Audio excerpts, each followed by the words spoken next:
A paz do Senhor, amados. Eu sou o pastor Adelci dos Reis. Eu trago-lhes a lição 6 da revista da Escola Dominical, que tem como título A Mordomia da Adoração.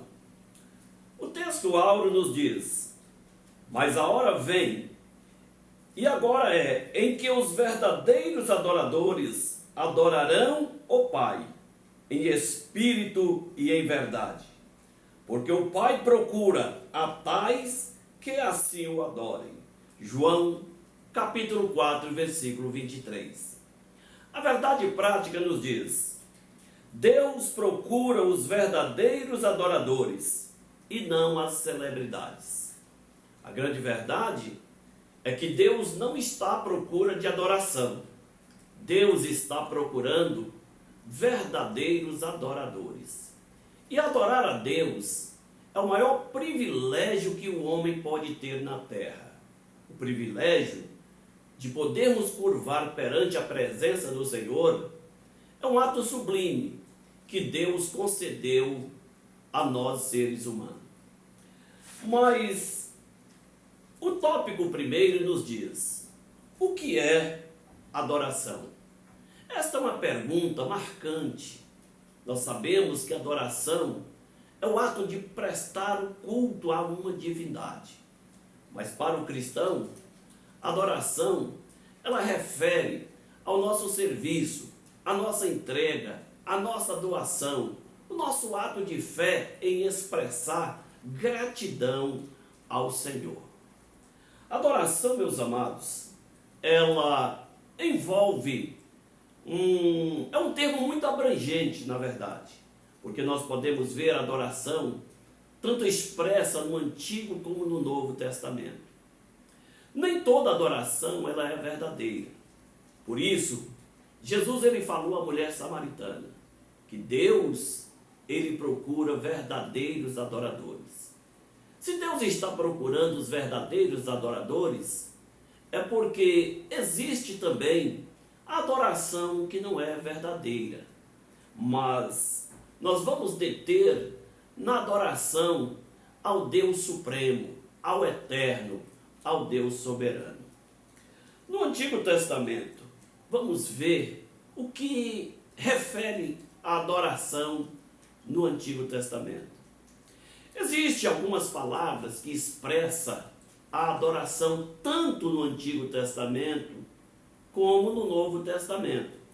Por exemplo, uma das expressões para a adoração é prostrar-se, ou seja, curvar-se perante a uma divindade. E esta divindade, ela pode ser uma divindade pagã, mas pode ser também ao divino e eterno Deus Todo-Poderoso. Também existem duas palavras que expressam também a adoração, tanto no Antigo como no Novo Testamento. E esta palavra, ela significa trabalhar ou servir. Por que trabalhar? Por que servir? Como que trabalhar pode se tornar um ato de adoração? Esta expressão, ela origina do ato dos escravos realizar um trabalho para os seus senhores, ou de um empregado em realizar uma obra em favor dos seus patrões. E nós vemos que isto também é colocado no ato do servo de Deus adorar ao Senhor. Por exemplo, quando nós olhamos a Bíblia, no livro de Êxodo, no capítulo 23 e o versículo 15, Deus ele disse para os filhos de Israel: ninguém compareça diante de mim de mãos vazias. Deus estava dizendo isto quando estava regulamentando as festas, e principalmente nas 3 festas principais, que seria a festa dos tabernáculos, a festa da Páscoa e a festa do Pentecostes. As pessoas que deslocavam de todas as regiões de Israel, principalmente os homens, eles deveriam levar o produto da colheita, levar as primícias, comparecer perante o Senhor, conduzindo o fruto do seu trabalho. E isso nós vemos que é um ato de serviço, é uma forma de servir. Porque eles precisavam comparecer perante o Senhor, não de mãos vazias, porque isto expressava a forma gratificante deles receberem do Senhor o sustento. Eles trabalhavam com a terra, então o produto da agricultura eles conduziam perante o Senhor como reconhecimento ou como gratidão pelo bem que o Senhor o havia feito a eles. Esse ato também refere a servir, a forma com que o sacerdote servia a Deus no tabernáculo em favor do povo. Além de ser um ato de adoração, também era um ato de serviço ao Deus Todo-Poderoso.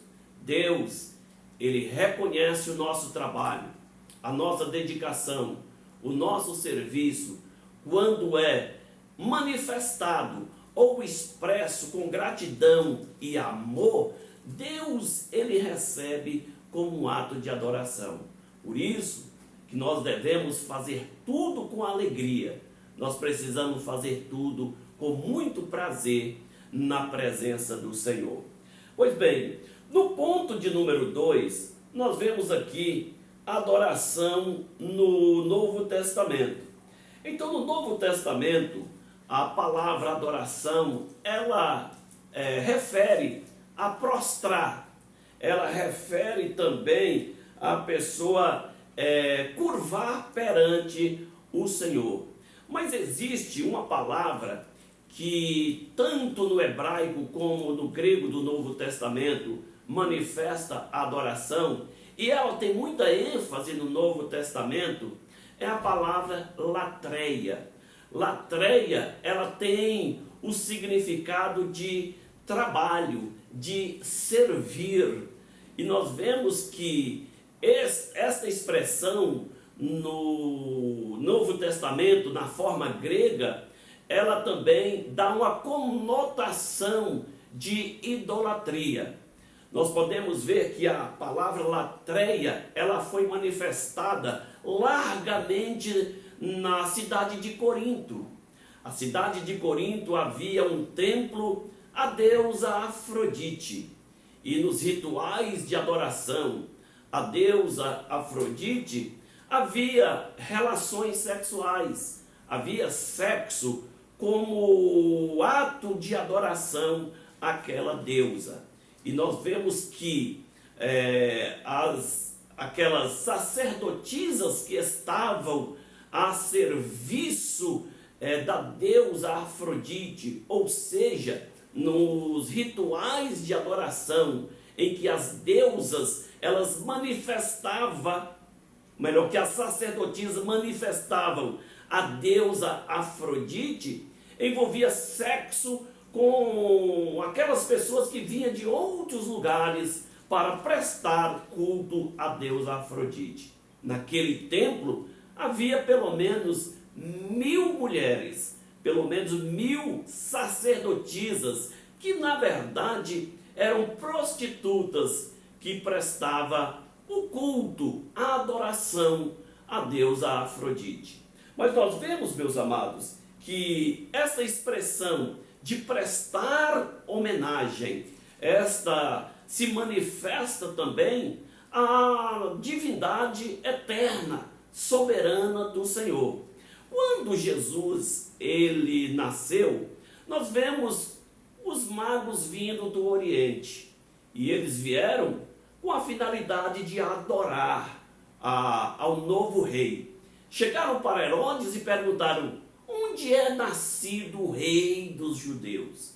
Esta era uma atitude comum, normal, naquela época em que pessoas vinham visitar um novo rei e trazer presentes. Assim fizeram os magos do Oriente. Eles vieram, a Bíblia diz que eles prostraram, curvaram, adoraram e também tiraram da sua bagagem ouro, incenso e mirra e ofereceram ao Senhor como um ato de adoração.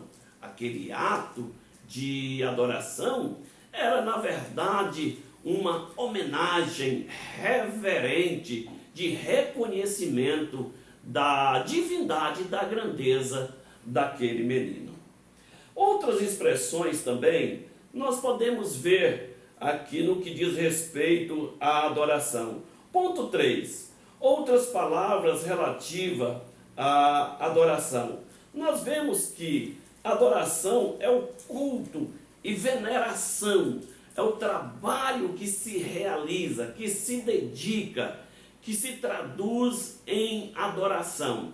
Então o termo adoração, ele é muito abrangente. Ele trata do ato reverente da pessoa prestar um culto a uma divindade. Pois bem, no tópico de número 2, nos diz como adorar a Deus. Esta aqui é uma pergunta muito sublime que ainda carece de resposta, porque não é somente adorar, precisamos saber como adorar e também a quem adorar. Primeiramente, aqui nós vemos ponto 1, adorar em espírito e em verdade. Como se adora em espírito e em verdade? Esta é uma dúvida que até hoje paira no coração dos cristãos. Jesus, no encontro com a mulher samaritana, Jesus, ele conversando com aquela mulher, e aquela mulher, quando ela descobriu que ela estava falando com o profeta, ela então fez uma pergunta que há séculos se fazia e não tinha resposta.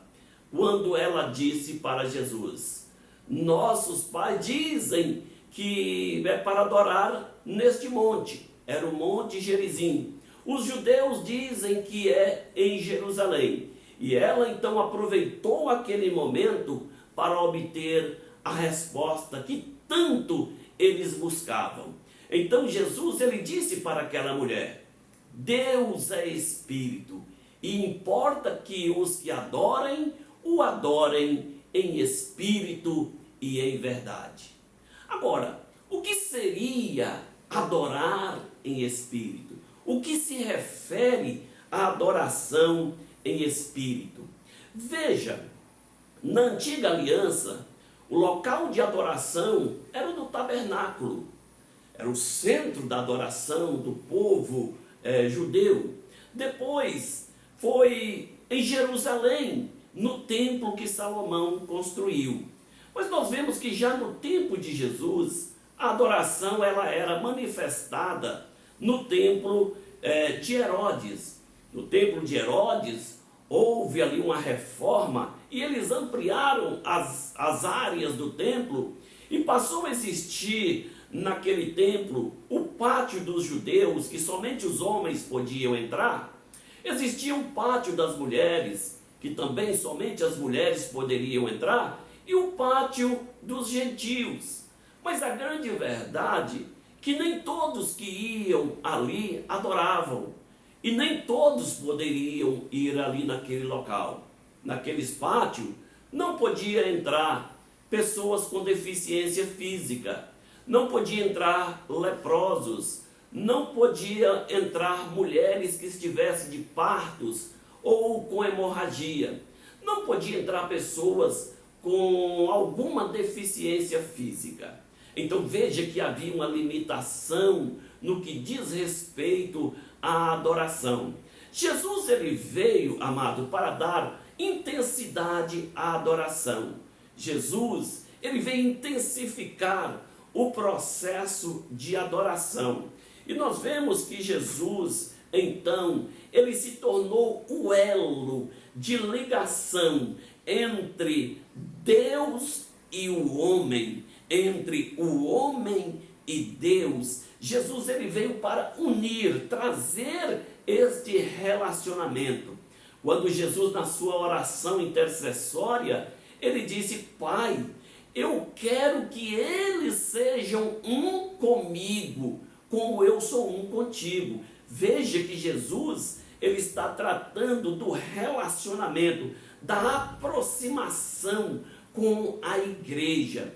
Então Jesus, quando ele veio estabelecer aqui uma intensidade na maneira de adorar, nós vemos que Jesus, ele certa vez conversando com os fariseus e com os saduceus, Jesus então ele disse: derrubai o templo e em 3 dias eu levantarei. Veja que Jesus ele está falando aqui do seu corpo, que a partir de Jesus agora haveria uma ligação maior entre Deus e o homem. Nós vemos que a adoração em espírito, ela vai muito além das palavras, ela vai muito além dos gestos, ela vai muito além do que diz respeito à postura.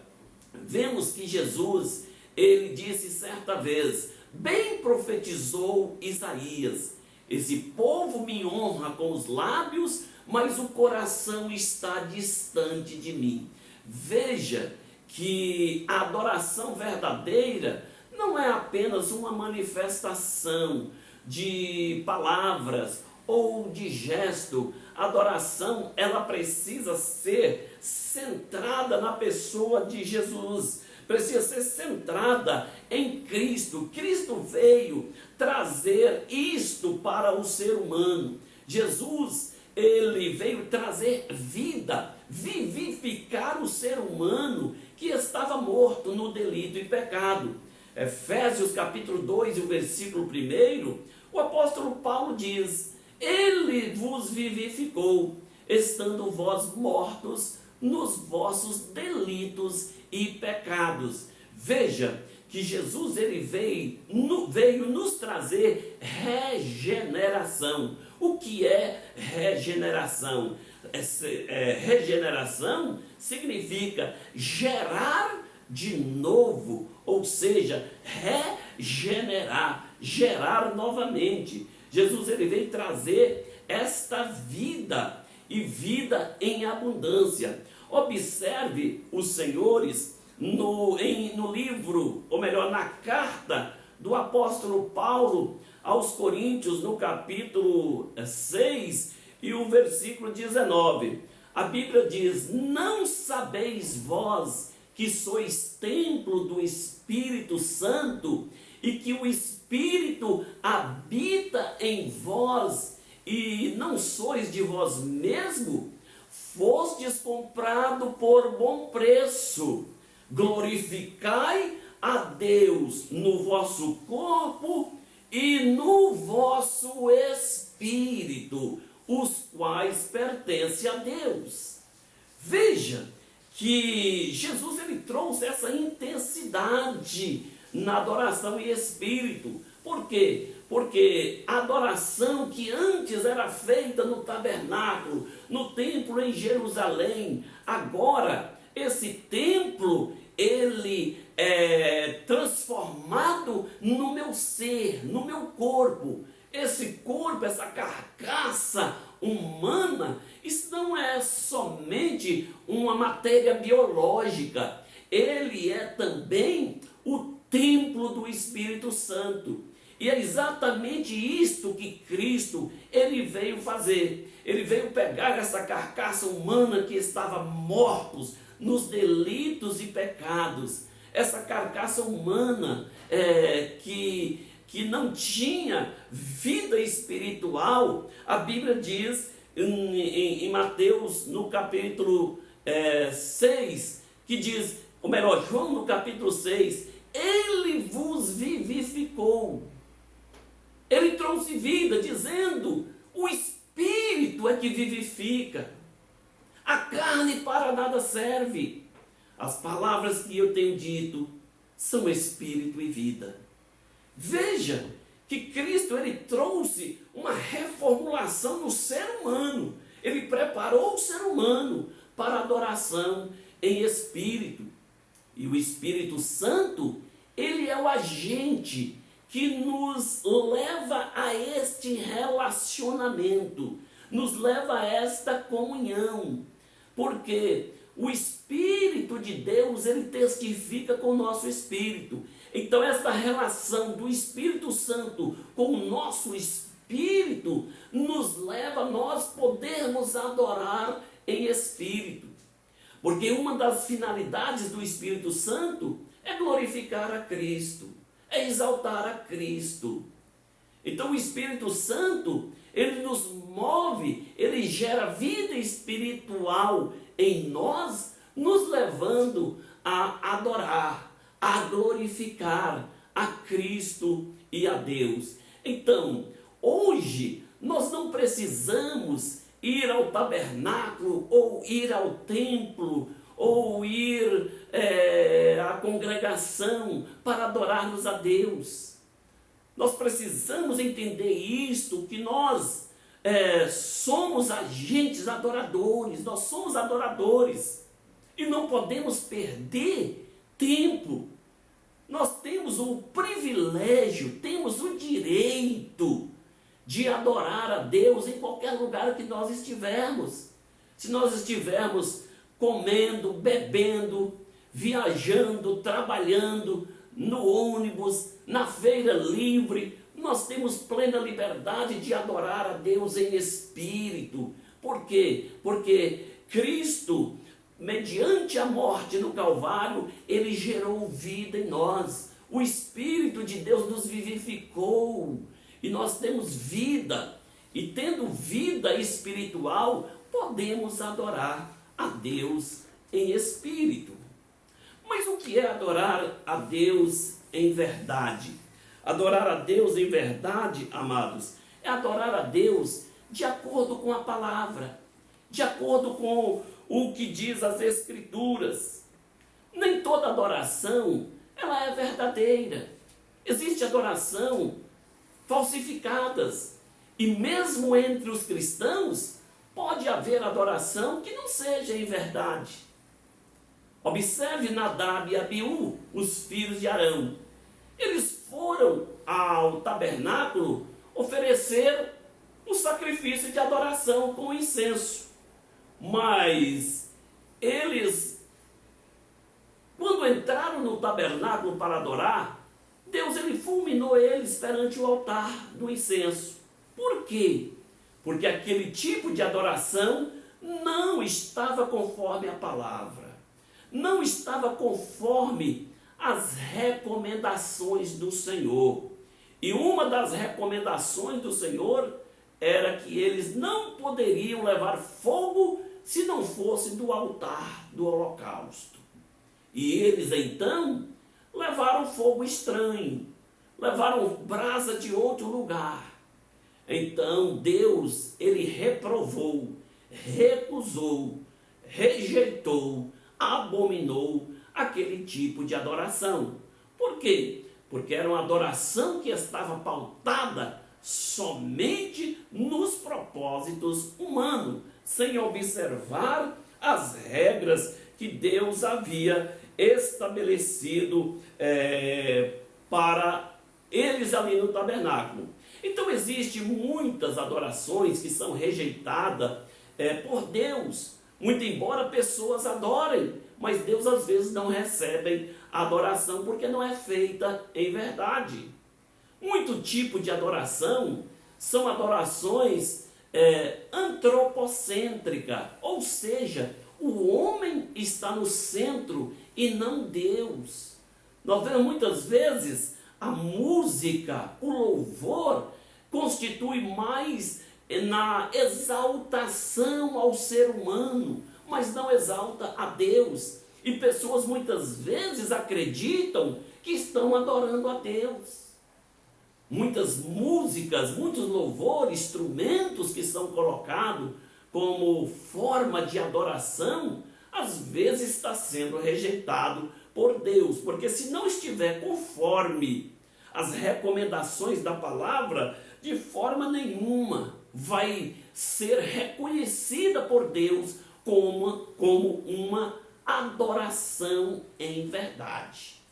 Então, neste particular, nós precisamos tomar muito cuidado. Foi aí que Jesus, ele referiu que muitos podem até honrar com os lábios, mas o coração está distante. Veja bem, se estiver apenas de lábios e o coração estiver distante, não é adoração verdadeira. Deus, ele não recebe esse tipo de adoração. Então, tem que estar de acordo, amado, as recomendações da palavra de Deus. Tem que estar de acordo às recomendações da Bíblia.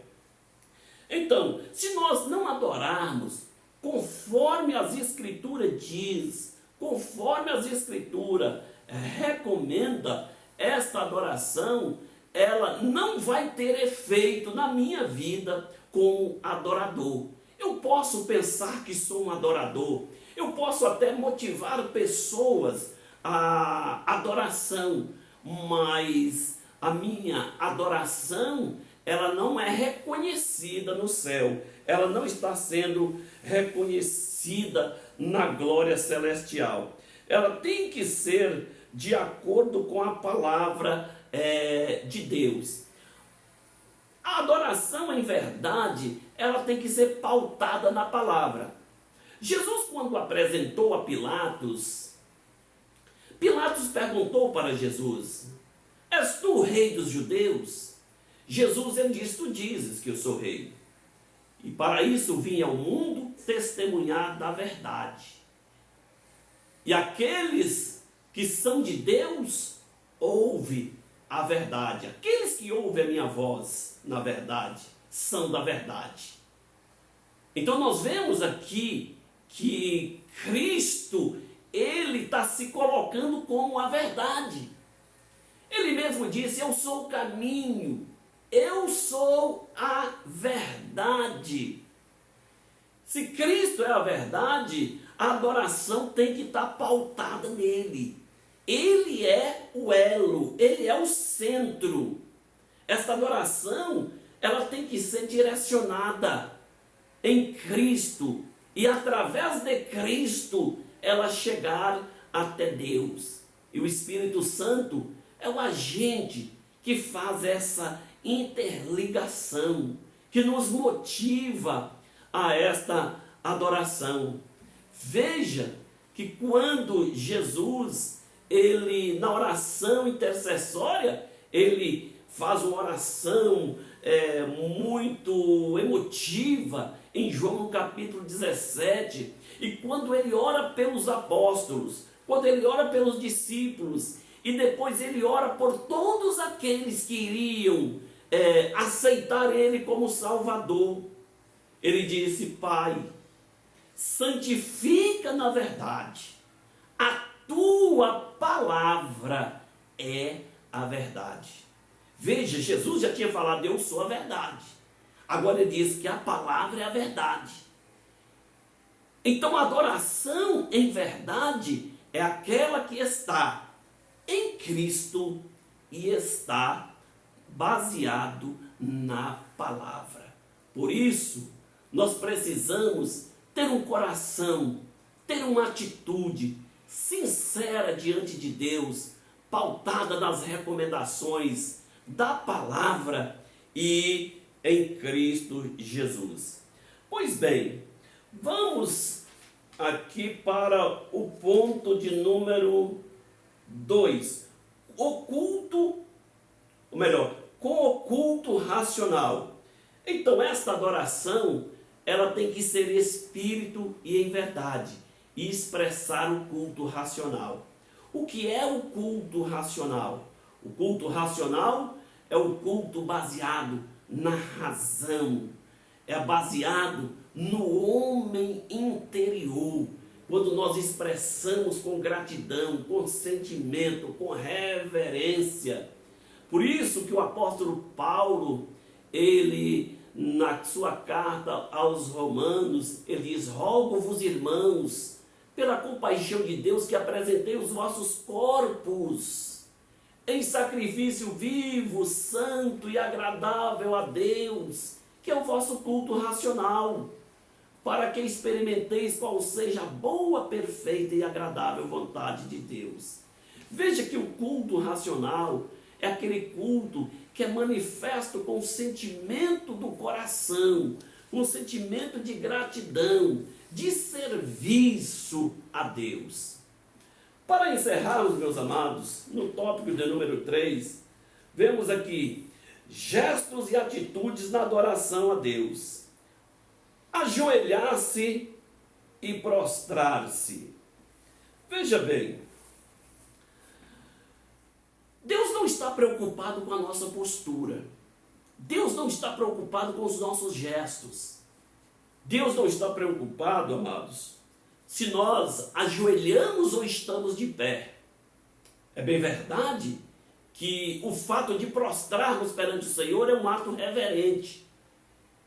Davi usou esse ato reverente de ajoelhar. Jesus muitas vezes, inclusive no Getsemane. Mas a grande verdade é que este não é o ponto principal, não é a motivação principal. O que Deus não está preocupado se nós estamos deitados ou estamos de pé, se estamos sentados, se estamos andando ou não. Deus está preocupado com a motivação do meu coração. Por que eu louvo a Deus, que eu adoro a Deus? Qual é a minha atitude? Qual o meu reconhecimento da soberania, da divindade, da onipotência, da onisciência de Deus, da onipresença de Deus? Isso me motiva a adorar a Deus, a reconhecer Ele como Deus soberano, como o Criador de todas as coisas? Ou simplesmente é um ato vago, sem reverência, sem direção? O que Deus Ele quer é que as nossas motivações sejam centradas e direcionadas nele e apenas nele. Amém? O ponto de número 2, louvar e cantar. Meus amados, o louvor, a música, foi introduzido na liturgia hebraica. Davi, ele deu uma intensidade no louvor usando instrumentos, usando cantores, usando maestro, usando vários instrumentos que compunha o coral daquele tempo. Nós vemos que isto é muito importante. Agora, o louvor e a música, ela precisa glorificar a Deus. Em nossos dias, as músicas muitas vezes estão exaltando o homem, muitas vezes está glorificando o ser humano, mas Deus não está sendo alvo nas letras das nossas músicas. E nós precisamos tomar cuidado com isso, porque criamos música, compomos música, cantamos na igreja, queremos motivar a igreja a adorar, mas quando nós vamos ver as letras das músicas, elas não estão sendo compostas para adorar a Deus, são compostas para exaltar, para glorificar apenas o ser humano. No ponto 3, glorificar a Deus. Veja como que nós glorificamos a Deus. A Bíblia diz que todo o nosso espírito, alma e corpo seja guardado santos plenamente para o dia da volta de Cristo. Então nós devemos glorificar a Deus no nosso corpo, na nossa alma, no nosso espírito. Então esta é uma forma sublime de nós prestarmos o verdadeiro culto a Deus. Que Deus nos abençoe. Amém.